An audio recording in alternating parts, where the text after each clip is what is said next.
अस्सलाम वालेकुम एवरीवन, मैं हूं मोहम्मद तलहा और आप लोग देख रहे हैं तलाश वेस एकेडमी। आज हम लोग कवर करने वाले हैं सेकेंड ईयर का लेक्चर। और सेकेंड ईयर के लेक्चर में हमारा chapter number 17 the advent of modern physics continue है। और आज जो हम लोग टॉपिक कवर करने वाले हैं ना, बहुत ही इंटरेस्टिंग और बहुत ही इंपॉर्टेंट है as far as our paper is concerned. और वैसे ही बड़ा इंटरेस्टिंग है और आप लोगों ने शायद सुना भी उसके बारे में कुछ, और वो है थ्योरी ऑफ रिलेटिविटी का topic.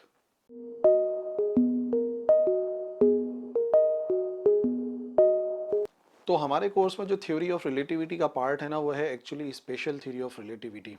Special theory of relativity उस रिलेटिविटी की थ्योरी का एक पार्ट है जिसमें सिर्फ और सिर्फ हम लोग डिस्कस करते हैं, कवर करते हैं इनर्शियल फ्रेम ऑफ रेफरेंसेस। और जो दूसरी है जनरल थ्योरी ऑफ रिलेटिविटी, वो नॉन इनर्शियल को भी डील करती है, बट वो हमारे कोर्स में नहीं है। तो हम लोग सिर्फ और सिर्फ डिस्कस करेंगे, मतलब सिर्फ और सिर्फ हमारी जो डिस्कशन होगी वो होगी for inertial frame of reference.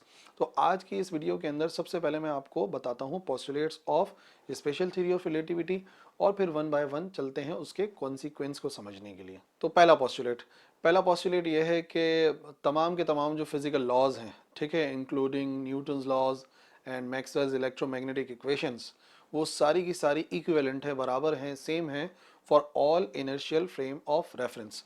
जिसका मकसद ये है, जिसका मतलब ये है कि भाई बात ये है कि जितने ही फिजिकल लॉज हैं जो कि स्टार्ट हुए फ्रॉम न्यूटन लॉज और जो गए मतलब ऐसा समझ लो कि जो कुछ हम लोग फिजिक्स के अंदर स्टडी करते हैं, जो मॉडर्न जो फिजिक्स हम लोग समझते हैं, वो न्यूटन के लॉज से स्टार्ट हो रही है। और बिल्कुल जब थ्योरी ऑफ रिलेटिविटी से मतलब जब आई थ्योरी ऑफ रिलेटिविटी, तो उससे बिल्कुल पहला वाला जो टॉपिक था, जो काम चल रहा था, वो थी मैक्सवेल की इलेक्ट्रोमैग्नेटिक इक्वेशंस। इन दोनों को लॉज में मेंशन करने का मकसद ही ये है, पोस्टुलेट में मेंशन करने का मकसद ही है कि आप समझ जाओ तमाम के तमाम फिजिकल लॉज, न्यूटन के लॉज से लेके मैक्सवेल की इलेक्ट्रोमैग्नेटिक इक्वेशंस तक जितने भी लॉज हैं, वो सब इक्विवेलेंट हैं, यानी कि बराबर हैं, सेम है तमाम इनर्शियल फ्रेम ऑफ रेफरेंस के लिए। और वो तो बात मैं गैलीलियन ट्रांसफॉर्मेशन में समझा भी चुका हूँ कि न्यूटन के लॉज अप्लाई होते हैं on inertial frame of reference. तो पहला पोस्टुलेट तो बस यही है कि तमाम के तमाम फिजिकल लॉज एप्लीकेबल हैं, but only on inertial frame of reference. So second postulate देखते हैं स्पेशल थ्योरी ऑफ रिलेटिविटी का, वो ये है कि the speed of light in vacuum is constant. ठीक है, जो स्पीड ऑफ लाइट वैक्यूम के अंदर है वो कांस्टेंट है, और वो डिपेंड नहीं करती on the motion of source और ऑब्जर्वर। यानी कि स्पीड ऑफ लाइट जो कि 3 एक्सपोनेंट 8 मीटर पर सेकेंड है इन वैक्यूम, तो वो जो है ना चेंज नहीं होती।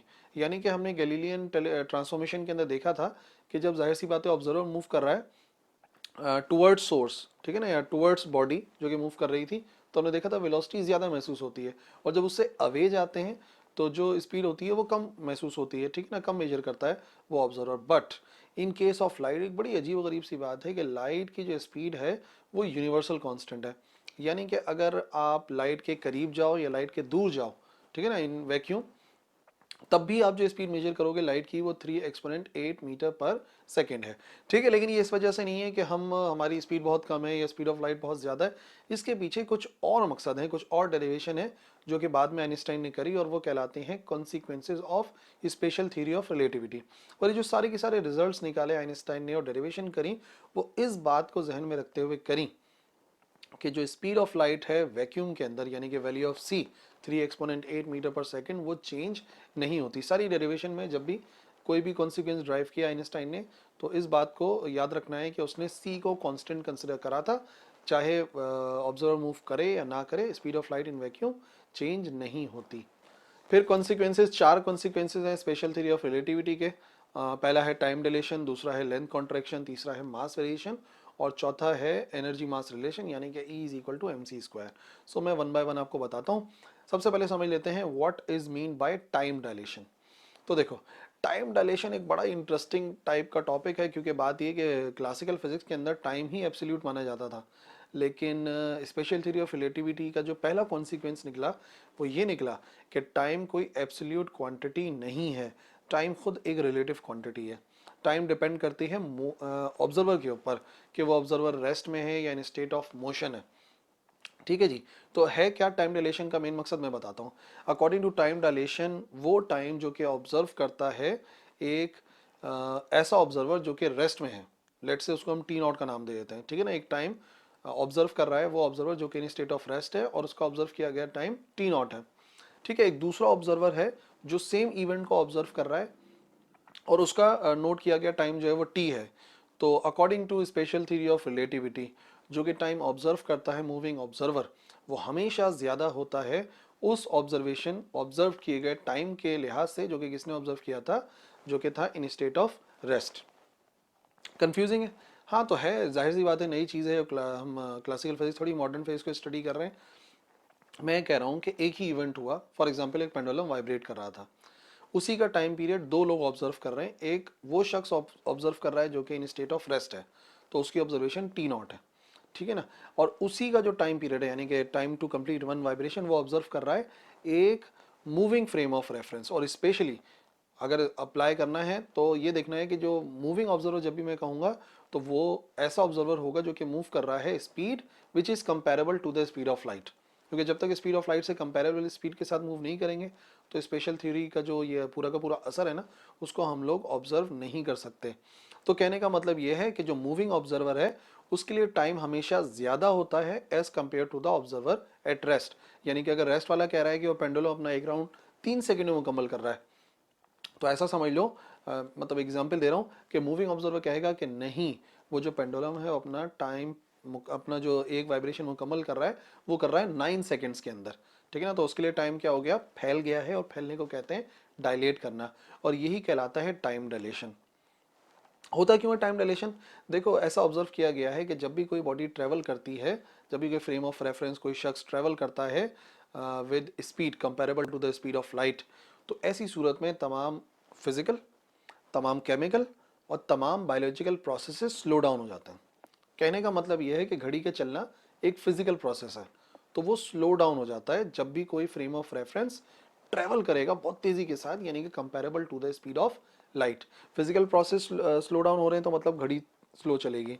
इसी तरीके से बायोलॉजिकल प्रोसेस, फॉर एग्जांपल हमारे दिल का धड़कना जो हमारी बायोलॉजिकल एज बनाता है, तो बायोलॉजिकल दिल कितनी मरतबा धड़क रहा है उससे हमारी बायोलॉजिकल एज बनती है। अब मैं कह रहा हूँ कि अगर कोई फ्रेम ऑफ रेफरेंस कोई शख्स ट्रैवल कर रहा है close to the speed of light, ठीक है, बहुत तेज़ रफ्तार से या comparable to the speed of light, तो इस वक्त उसका जो बायोलॉजिकल प्रोसेस है यानी कि दिल का धड़कना वो स्लो हो जाएगा।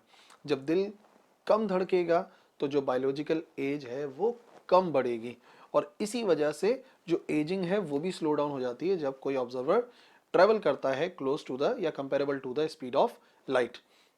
है ना, कितनी अमेजिंग बात। और यही वजह है कि जब एस्ट्रोनॉट्स जो कि कुछ टाइम स्पेस के अंदर ट्रेवल करते हैं, तो जब वो वापस आते हैं, ठीक है ना, तो वो ये पाते हैं कि यहाँ पर दुनिया में जो वो लोगों को छोड़ के गए थे वो उनकी एक्सपेक्टेड एज से कुछ ज़्यादा ही एजड नज़र आ रहे हैं। और जब वो वापस आते हैं, जो एस्ट्रोनॉट्स वापस आते हैं स्पेस में रहने के बाद काफ़ी अरसे, तो वो यंगर होते हैं। मतलब कि जो लोग एक्सपेक्ट कर रहे होते हैं दुनिया वाले कि उनकी उम्र जो है वो इतनी हो चुकी होगी, तो वो उम्र कम बढ़ती है। ऐसा मतलब ये नहीं है कि मैं कह रहा हूँ कि लगता है, लगता नहीं है, उसकी उम्र वाकई ही स्लो, यानी कि उम्र जो एजिंग का प्रोसेस है वो भी स्लो डाउन हो जाता है, जो कि बायोलॉजिकल प्रोसेस है। तो याद रखना, टाइम डायलेट कर जाता है फॉर मूविंग ऑब्जर्वर, लेकिन वो ऑब्जर्वेबल तब हो सकता है जब वो ट्रेवल कर रहा हो ऐसी स्पीड के साथ जो कि कंपेरेबल हो to the speed of light. तो टाइम डायलेशन से क्या मुराद हो गई कि वो टाइम जो कि ऑब्जर्व करता है मूविंग ऑब्जर्वर, जिसे हम टी से शो कर रहे हैं फॉर एग्जांपल, और वो मूविंग ऑब्जर्वर जो है वो मूव कर रहा है speed comparable to the speed of light, यानी कि उसकी स्पीड कंपेरेबल है स्पीड ऑफ लाइट से। तो वो जो टाइम ऑब्जर्व करेगा यानी कि T is always greater than the time observe by an observer at rest, उस टाइम के लिहाज से जो कि वो ऑब्जर्वर ऑब्जर्व करता है जो कि है रेस्ट में, और रेस्ट वाले का टाइम हमने नाम दे दिया टी नॉट। और इसी चीज़ को मैंने बताया हम कहते हैं time dilation. So mathematically T बराबर होता है T naught over under root 1 - v² over सी स्क्वायर। टी है वो टाइम जो कि मूविंग ऑब्जर्वर नोट कर रहा है, टी नॉट वो टाइम है जो कि रेस्ट वाला ऑब्जर्वर ऑब्जर्व कर रहा है। सी तो आपको पता है कांस्टेंट है स्पीड ऑफ लाइट, और वी वो स्पीड है जिसके साथ मूविंग ऑब्जर्वर मूव कर रहा है। तो इस फॉर्मूले के अंदर अगर हम वैल्यूज पुट करें तो हम लाजमी तौर पे टी और टी नॉट का रिलेशन समझ सकते हैं कि टी का आंसर हमेशा टी नॉट से ज़्यादा ही आएगा। बट क्या प्रॉब्लम है कि डेली ऑब्जर्वेशन के अंदर हम इसको ऑब्जर्व नहीं कर पाते। तो याद रखो, हमारी जो स्पीड है वो स्पीड ऑफ लाइट से बहुत बहुत बहुत कम होती है, ठीक है ना, मच लेस देन सी, और इतनी छोटी होती है कि अगर v² ओवर सी स्क्वायर करें, यानी कि बहुत छोटी वैल्यू को अगर बहुत बड़ी वैल्यू से डिवाइड कराएं, तो अप्रॉक्सीमेटली हमारा आंसर क्या आ जाएगा, अप्रॉक्सीमेटली हमारा आंसर आ जाएगा 0। तो अगर इसी इक्वेशन के अंदर देखो, तो अगर ये जो वैल्यू है V square upon C square ये 0 के बराबर हो जाए तो 1 माइनस 0 1 होगा, 1 का रूट भी 1 होगा, तो इन दी एंड हमारे पास जो आंसर आएगा वो क्या आएगा, टी बराबर हो जाएगा टी नॉट के। तो भाई टाइम डिलेशन डेली ऑब्जर्वेशन में इस वजह से नहीं आ पाती क्योंकि हमारी स्पीड कंपैरेबल नहीं है स्पीड ऑफ लाइट के। सेकंड कॉन्सिक्वेंस है लेंथ कॉन्ट्रैक्शन का। ये बड़ी अजीबोगरीब सी बात है। बात ये है कि मैं ये कह रहा हूँ कि स्पीड ऑफ लाइट कांस्टेंट रहती है तो वो कुछ ना कुछ और चेंज कर रही होगी ना, तभी तो स्पीड ऑफ लाइट कांस्टेंट रहती है। सो आइंस्टाइन का जो सेकंड जो कॉन्सिक्वेंस निकला है इस स्पेशल थ्योरी ऑफ रिलेटिविटी का, वो है लेंथ का कॉन्ट्रैक्ट होना। यानी कि जब कोई फ्रेम ऑफ रेफरेंस ट्रेवल करता है with the speed which is comparable to the speed of light, तो जो लेंथ की मेजरमेंट है वो भी हो जाती है कॉन्ट्रैक्ट।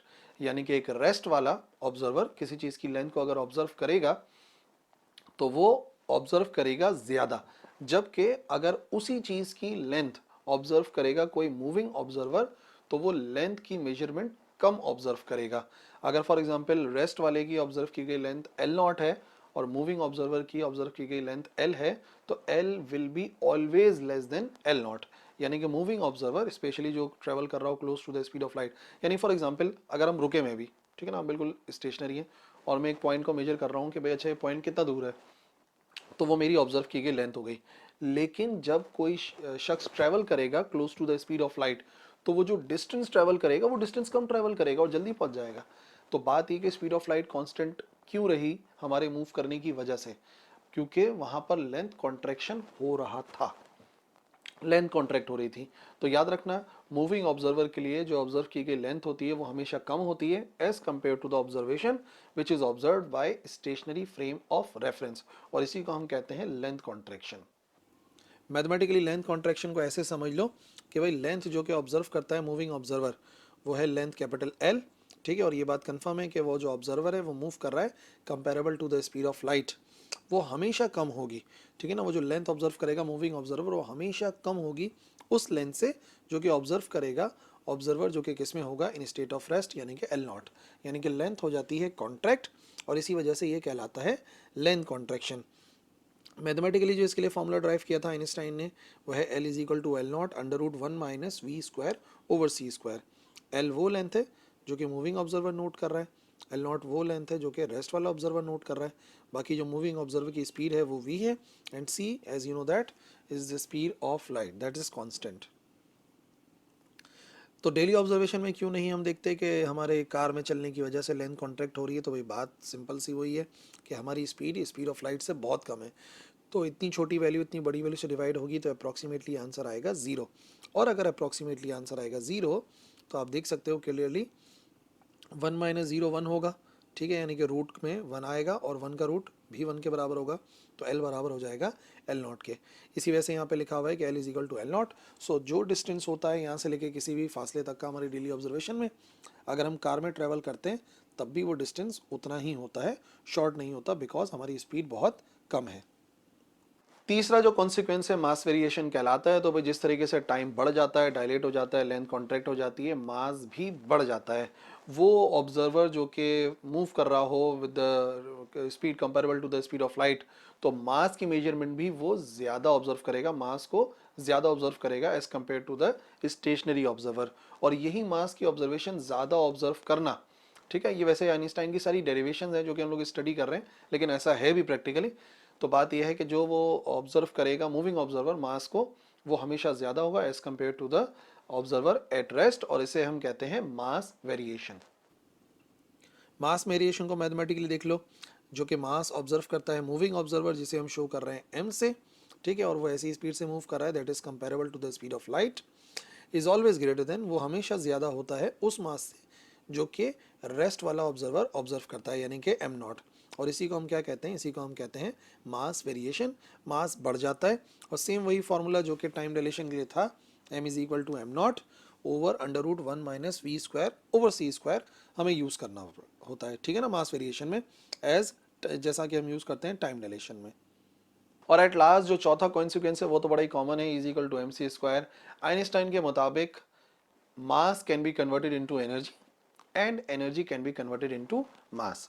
यानी कि हम मास को एनर्जी में कन्वर्ट कर सकते हैं और एनर्जी भी मास में कन्वर्ट हो सकती है। और अगर कोई मास एनर्जी में कन्वर्ट होगा तो वो एक रिलेशन के जरिए बताया जाता है और वो रिलेशन कहलाता है E is equal to M C square. यानी कि c जो है वो स्पीड ऑफ लाइट है, उसका स्क्वायर करके मास से मल्टीप्लाई करो तो पता लग जाएगा कि अगर वो कन्वर्ट होता है एनर्जी में तो कितनी एनर्जी प्रोड्यूस होगी। और ऐसा सिर्फ डेरिवेशन में नहीं है, ऐसा जो है वो जब बाइंडिंग एनर्जी की कैलकुलेशन थी उसमें प्रूव हुआ, ऐसा प्रूव हुआ जब एनिहिलेशन ऑफ मैटर, इसी चैप्टर में हम लोग स्टडी करेंगे, यही प्रूव हुआ जब पेयर प्रोडक्शन हुई कि भाई मास एनर्जी में कन्वर्ट हो सकता है और एनर्जी भी मास में कन्वर्ट की जा सकती है। सो आई होप थोड़ा सा डिफ़िकल्ट और लंबा लेक्चर था बट टॉपिक बड़ा इंपॉर्टेंट है और इंटरेस्टिंग है, और मुझे लगता है कि लाजमी ही 100% तो क्लियर मैंने कोशिश करी है बट नहीं हुआ होगा, क्योंकि पहली बार जब स्टडी करते हैं स्पेशल थ्योरी ऑफ रिलेटिविटी को तो बहुत सारे सवाल जहन में आते हैं, और मैं यही एक्सपेक्ट करता हूं कि आप लोग कमेंट सेक्शन के अंदर उन क्वेश्चंस को लिखोगे और मैं इंशाल्लाह उनको क्लियर करने की कोशिश करूंगा। इस लेक्चर के लिए इतना ही है, अगले लेक्चर में मिलेंगे। अल्लाह हाफिज़।